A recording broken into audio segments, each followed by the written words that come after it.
오늘 아침 하나님께서 주시는 말씀은 예레미야 44장 1절로 14절 말씀 한 절씩 교독하겠습니다.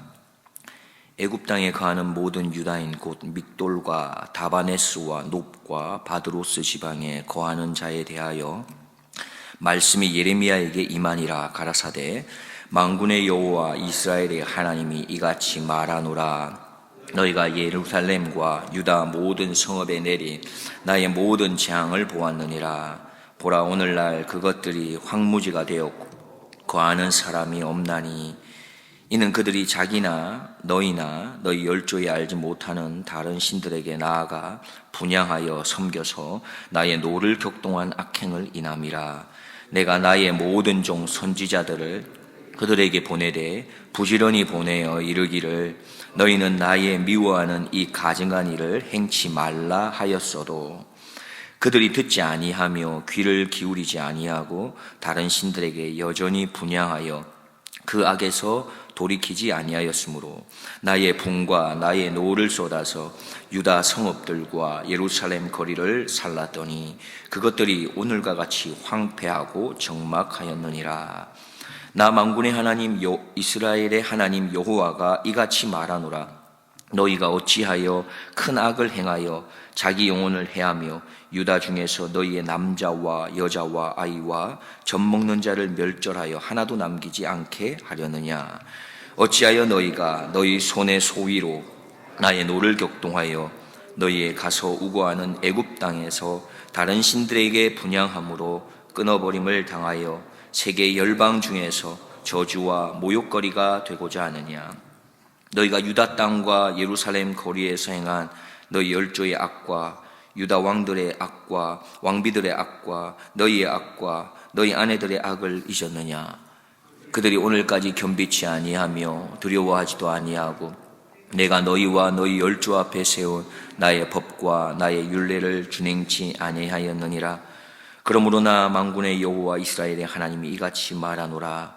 보라, 내가 얼굴을 너희에게로 향하여 재앙을 내리고 온 유다를 끊어버릴 것이며 내가 또 애굽 땅에 우거하기로 고집하고 그리로 들어간 유다의 남은 자들을 취하리니 그들이 다 멸망하여 애굽 땅에서 엎드러질 것이라. 그들이 칼과 기근에 망하되 작은 자로부터 큰 자까지 칼과 기근에 죽어서 가증함과 놀램과 저주와 모욕거리가 되리라. 내가 예루살렘을 벌한 것 같이 애굽 땅에 거하는 자들을 칼과 기근과 연병으로 벌하리니 애굽 땅에 들어가서 거기 우거하는 유다의 남은 자 중에 피하거나 남아서 그 사모하여 돌아와서 거하려는 유다 땅에 돌아올 자가 없을 것이라. 도피하는 자들 외에는 돌아올 자가 없으리라 하셨느니라. 아멘. 많은 그리스도인들의 모습 중에 보면 가정이나 또 사업, 또 자녀에 대한 문제가 있게 되면 교회를 찾는 횟수가 많아지는 것 같습니다. 반대로 가정도 또 사업도 자녀들도 평탄하고 문제가 없으면 오히려 교회를 찾는 횟수가 줄어드는 것 같습니다. 심지어 자신이 교회 생활을 잘 못하거나 또 신앙생활을 잘 못하는데도 불구하고 자신이 살아가는 모든 삶에 평안하고 형통하게 된 것을 경험하게 되면 오히려 그 이후에 영원히 세상적인 일에만 그렇게 매달리는 분들도 계신 것 같습니다. 그렇다면 그 사람에게 주어진 삶의 형통함은 진정 하나님이 주신 복이라고 우리가 말할 수 있을까요? 나는 나의 삶의 어떠한 상황, 형편, 그 처지에 따라서 나의 삶이 어떠냐에 따라서 우리의 신앙생활을 변경하고 계신 것입니까? 아니면 반대로 하나님의 말씀을 근거한 그런 나의 신앙의 삶을 기준해서 나의 삶의 계획이나 상황이나 방향들을 변경하고 계십니까? 지금 유다에 남아있는 사람들은 하나님의 말씀에 근거해서 자신의 생각, 자신의 걸음, 자신의 방향을 조정하지 아니하고 오히려 자기의 상황에 따라서 자기의 형편에 따라서 하나님의 손이 자신의 상황과 형편과 판단과 선택에 도움을 달라고 그렇게 말하고 있습니다. 그러한 걸음의 결과로 인해서 어떻게 되었습니까?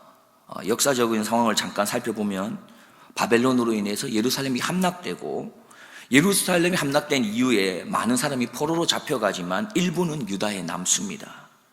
그 남아있는 사람들을 다스리기 위해서 바벨론에서는 총독을 파견하는데 그가 바로 그다랴라고 하는 사람입니다. 그런데 그걸 못마땅하게 여긴 몇몇 무리들로 인해서 그다랴가 죽음을 맞이하죠. 그러니 어떻게 되겠습니까? 이 사실이 바벨론에 알려지게 되면 보복은 피할 수 없는 사건이 되는 것입니다. 그러니 어찌 두렵지 않겠습니까? 그러다 보니 바벨론의 칼을 피해서 남아있는 유다 사람들은 무슨 결정을 내리게 되는 것이죠? 애굽으로 도망하게 되는 그런 결정을 내리고 애굽으로 도망하게 됩니다. 그때 선지자 예레미야는 무엇이라고 말합니까? 애굽으로 내려가지 말아야 한다. 바벨론을 두려워하지 말아야 한다 말씀합니다. 그러나 유다에 남은 사람들은 하나님의 말씀에 청종하기를 거부하고 그들의 생각에 고집을 꺾지 아니하고 애굽으로 향하게 되지요. 그러자 이스라엘 땅에서 선포되었던 그 하나님의 말씀이 바로 애굽 땅에서도 선포됩니다. 1절 말씀입니다.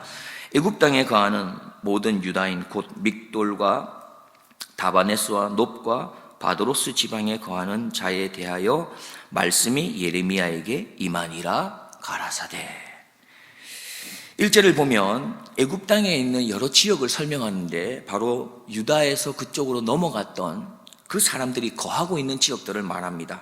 이것을 통해서 우리가 알 수 있는 것은 하나님께서는 애굽 구석구석 하나님의 영향력이 나타나게 될 것을 보여주고 계신 것이지요. 즉 하나님의 통치와 다스림은 이스라엘 땅에만 있던 것이 아니라 애굽 땅에도 있고 하나님의 영향력은 미치지 않는 곳이 없음을 보여주고 계신 것입니다. 그리고는 예레미야가 선포하는 말씀의 내용이 계속해서 이어져 가는데요. 그 말씀의 첫 부분을 보면 이렇습니다. 너희가 보았다라고 말하고 시작합니다.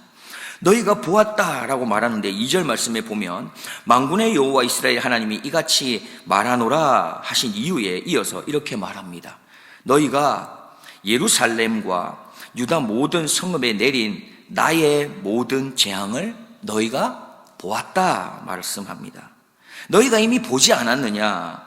예루살렘이 망하는 것을, 유다 성읍이 망하는 것을, 황무지가 된 것을 너희가 보았지 않느냐? 라고 말씀을 시작합니다. 그리고는 그 재앙의 이유를 설명하는데요. 3절과 4절입니다. 제가 세 번역으로 좀 읽어드리겠습니다. 그들이 또 자기들도 또 너희도 너희 조상도 알지 못하는 다른 신들에게 제물을 살라 바치며 섬김으로써 나를 노하게 한 죄를 저질렀기 때문이다. 나는 나의 종 예언자들을 너희에게 모두 보내고 또 거듭하여서 보내면서 경고하였다. 제발 이렇게 역겨운 일을 하지 말라고 하였다. 그것은 내가 미워하는 일이라고 하였다. 너희들이 본 이 재앙의 이유가 무엇이라 말하고 있습니다. 너희가 또 너희 조상들이 다른 신들에게 제물을 바쳤기 때문이다 말합니다. 많은 다른 예언자들을 또 보내었지만 그러면서 제발 이 역겨운 일로부터 우상숭배로부터 떠나라고 그렇게 경고했지만 너희가 하나님의 말씀을 청종치 않아서 우상숭배해서 이 재앙이 임하게 된 것을 말씀하고 있습니다. 그런데 더 큰 문제는 이렇습니다. 하나님의 재앙을 경험했고 또 그렇게 보았는데도 유다의 남은 자들이 어떻게 한 것입니까? 또다시 하나님 말씀을 청종치 아니하고 애굽으로 내려가지 말아야 한다 말했음에도 불구하고 그들은 더 큰 악을 행함으로 애굽으로 내려간 것이죠. 7절입니다. 나 만군의 하나님 이스라엘의 하나님 여호와가 이같이 말하노라. 너희가 어찌하여 큰 악을 행하여 라고 말합니다. 결국 이러한 일로 인해서 하나님께서는 참고 또 참으시다 이제는 다시 말씀하시죠. 11절입니다. 그러므로 나 만군의 여호와 이스라엘 하나님이 이같이 말하노라. 보라, 내가 얼굴을 너희에게로 향하여 재앙을 내리고 온 유다를 끊어버릴 것이며 했습니다. 저는 11절 말씀을 보면서 조금 생각한 것이 있습니다. 11절 말씀 저희도 읽었는데요. 보라, 내가 얼굴을 너희에게로 향하여 라는 표현이 있습니다. 우리는 일반적으로 하나님의 얼굴이 우리를 향하기를 원하지 않습니까? 왜 그렇죠? 하나님의 얼굴을 통해서 복이 흘러올 것에 대한 것을 우리가 알기 때문에 그렇습니다. 우리가 잘 아는 축복의 말씀 민수기 6장 24절부터 26절 말씀을 보면은 여호와는 내게 복을 주시고 너를 지키시기를 원하며 여호와는 그 얼굴로 내게 비추사 은혜 베푸시기를 원하며 여호와는 그 얼굴을 내게로 향하여 드사 평강 주시기를 원하노라 할지니라 하라. 이 말씀을 얼마나 우리가 좋아합니까? 그런데 하나님의 얼굴이 향하여지는 것이 마냥 좋은 것만은 아닌 것 같습니다. 오늘 본문 11절에서는 내가 얼굴을 너희에게로 향하여 라고 말씀하신 이후에 이렇게 말씀합니다. 재앙을 내리고 온 유다를 끊어버릴 것이며 라고 말씀하십니다. 여기서 한 가지 질문을 해보겠습니다. 우리가 자주 기도하지 않습니까? 하나님 우리와 함께 해주십시오. 하나님, 제가 하나님과 동행하고 싶습니다. 동행해 주십시오. 우리는 이런 기도를 자주 드립니다. 그러면 하나님과 함께하고 하나님과 동행하는 것을 우리가 머릿속으로 잠깐 그림을 그린다면 어떤 것일까요? 우리는 쉽게 생각할 수 있을 것 같습니다. 내가 어디를 가든, 내가 무엇을 하든, 어디에 있든 그곳에 누가 함께하는 것입니까? 바로 옆에 하나님이 함께하고 있는 것, 그걸 우리는 그릴 수 있을 것입니다. 자, 그렇다면 여러분이 어디에 있든지 무엇을 하든지 언제라도 하나님께서 우리와 함께하고 있다면 여러분들은 어떤 마음이 드시겠습니까? 우리는 사랑의 콩깍지가 씌워졌을 때 이렇게 말합니다. 나는 늘 당신과 함께 하고 싶어 용이라고 말하죠. 용이라고 말합니다. 사랑의 콩깍지가 씌우면 그렇게 말합니다. 나는 조금도 당신과 떨어지지 않고 늘 당신과 함께 하고 싶어요라고. 그래서 가끔은 드라마틱한 장면이 연출되기도 합니다. 서로가 서로의 집에 데려다 주겠다고 말하면서 왔다가 갔다가 또 왔다가 갔다가 하죠. 그러면서도 서로는 너무너무 행복해합니다. 이러한 드라마틱한 연애가 바로 여기 계신 분들 중에서도 있지 않았을까라고 하는 그런 행복하고 좋은 상상을 해보게 됩니다. 그런데 아무리 사랑하는 사람이지만 언제라도 어느 순간이라도 함께 하게 된다면 사실 어쩌면 때로는 불편한 순간이 있지 않겠습니까? 어느 순간에는 오히려 사랑하는 사람이기 때문에 더 함께 하고 싶지 않다고 느껴지는 순간도 있지 않을까 생각됩니다.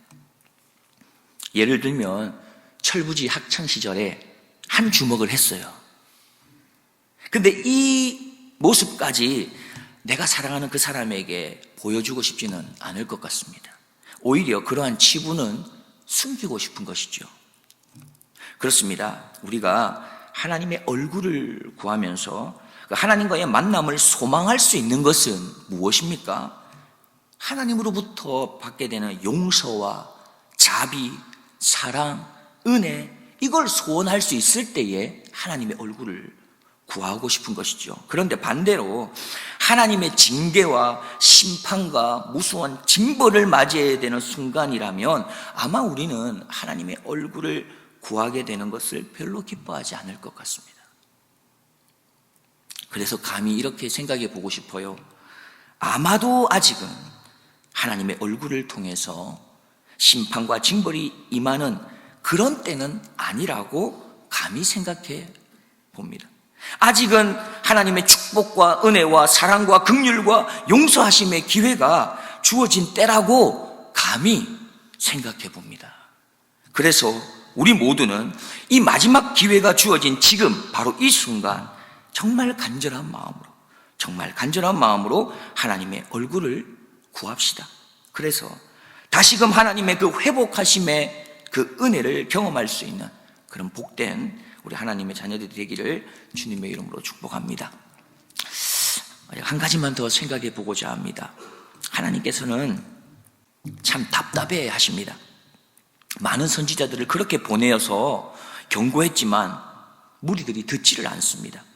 심지어 우상숭배 때문에 예루살렘이 멸망한 그 사건을 눈으로 직접 목격한 사람들임에도 불구하고 여전히 선조들의 우상숭배를 답습하기 위해 애굽으로 내려갑니다.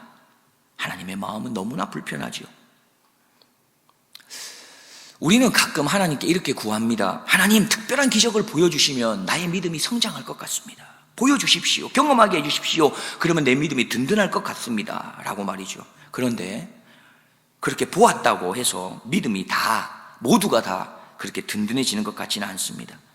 애굽으로 향한 유다의 남은 사람들은 직접 하나님의 징계를, 예루살렘의 무너짐을 목격하고 경험했지만 여전히 하나님의 말씀을 듣지 않습니다. 여러 가지 이유가 있겠지만 아마도 그들은 하나님의 말씀을 귀를 기울이며 듣지 않았을까 생각해 봅니다. 하나님의 말씀을 그렇게 기억하는 일에, 하나님의 말씀을 곱씹으면서 그렇게 묵상하는 일에, 하나님의 말씀대로 따라 살려고 순종하는 일에 아마도 게으르지 않았을까 생각해 봅니다. 그래서 그들은 하나님의 약속의 말씀도 망각할 뿐만 아니라 하나님이 그렇게 역사 가운데 보여주신 그러한 사건들도 망각해 버린 것이죠. 그렇습니다. 우리는 우리의 지나온 과거로부터 배우기를 힘쓰고 애쓰지 않는다면 우리는 반복되는 부끄러운 역사들, 흑역사의 꼬리를 끊어내지 못하게 됩니다. 그래서 누군가는 이렇게 말합니다. 망각은 영적 자해 행위다. 하나님에 대한 증거가 부족한 게 아니라 기억이 부족한 것이다 라고요. 말씀의 결론을 맺겠습니다. 유다 백성이 얼마나 어리석은가를 우리는 발견합니다. 유다 땅에서 우상을 섬기다 멸망했음에도 불구하고 또다시 애굽으로 향하는 그들의 모습을 보면서 어쩌면 작금의 시대를 살고 있는 우리의 모습을 보는 것 같습니다. 많은 그리스도인들이 말씀의 홍수 시대를 살아가고 있지만 실상은 말씀의 망각의 시대를 살아가고 있는지도 모르겠습니다.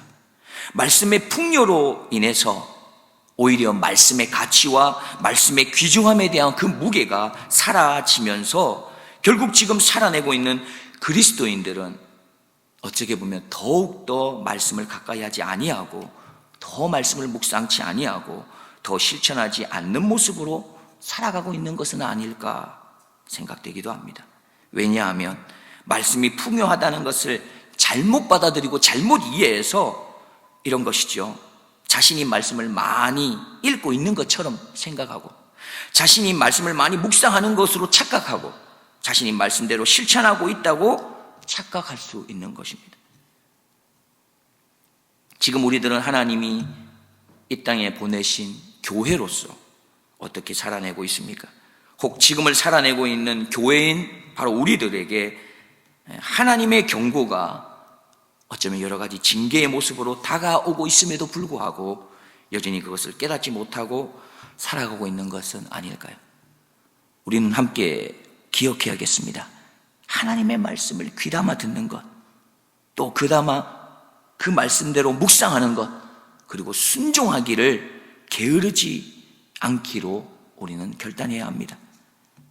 그래서 우리의 신앙생활이 혹 반복되어지는 그런 악습이 되지 않도록 말입니다. 피해가고 싶어도 피해갈 수 없는 그런 과거의 실패가 있다면 이제는 실패를 통해서 교훈을 받는 그런 훈련에 힘쓸 수 있기를 원합니다. 망각이 오만을 낳고 오만이 예루살렘의 비극을 애굽에 재현했습니다. 사사기에서 보듯 악순환의 시작은 언제나 잊어버림, 망각이었습니다. 기억 없이 각성이 없고 또 자성 없이 회개가 없으며 반성 없이 반전이 없다고 합니다. 기도하겠습니다. 하나님 아버지, 부족하고 연약한 저희들이지만 죄로 물들어 있는 저희들이지만 그 가운데 예수 그리스도를 우리에게 보내셔서 영원한 하나님 나라 자녀 삼아주신 하나님의 은혜가 너무 크고 감사합니다. 그 감사한 마음을 담아 이 새벽에 부족하지만 말씀대로 다시 한번 부단히 살아내보고자 결단하는 마음으로 주님 앞에 나와 머리를 숙이며 말씀의 가르침을 받고자 하여 나왔습니다. 하나님, 말씀대로 살 수 있도록 저희들을 붙잡아 주옵소서. 그래서 하나님의 얼굴이 나를 향하기를 날마다 소망할 수 있는 자로 살아내게 도와주옵소서. 말씀 읽기를, 말씀을 듣기를, 말씀을 묵상하며 더 나아가 말씀대로 따라 순종하기를 힘쓰며 애쓰며 살아낼 수 있는 주님의 백성들이 다 될 수 있어서 반복되고 있는 비참하지만 나의 잘못된 흑역사들을 다 끊어낼 수 있는 우리의 삶으로 변화되도록 주님 도와주옵소서. 살아계신 예수 그리스도의 이름으로 기도드리옵나이다.